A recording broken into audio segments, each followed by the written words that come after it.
Whoa, whoa. Okay, so my tripod was getting out. This is my fresh out of the theater. I got to do these right away so I don't procrastinate. My initial thoughts, I really, just so to remind people on these reviews, no access, never access, no hating, and no FOMO, and no fanboys. And no gods too, but that's just for everything. I'm not a huge fan of the franchise. I know what you did last summer. I remember seeing the first one. My concerns with the movie going in were, and my rating system is also, see this in the theater, definitely recommend, and that's probably 8 out of 10. Wait for VOD is probably 8 to 5 out of 10, and anything under a 5, I would say skip. So, my initial thoughts on this movie and my concerns were that there would not be enough of the classic characters, and I wasn't going to feel attached to the new characters. It starts out with something happening, with friends getting together, reconnecting in the summer, and something happens in the summer, and I'm not going to spoil that part. I don't think I'm going to do any spoilers.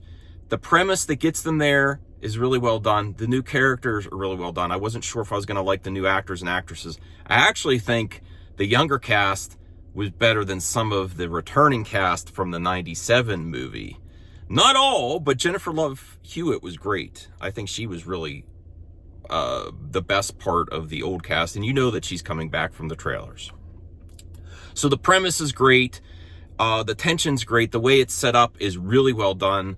Actually, I'm going to tell you the score now. 8 out of 10, must see in the theater. It's a great date movie, great horror movie. It's not amazing, but it has enough of the nostalgic 90s horror, the Scream, What I Did Last Summer, and I Know What You Did Last Summer has the extra added premise of these being these flawed characters that have something to hide, and also peer pressure along with relationships is very intriguing and interesting. It's really well done.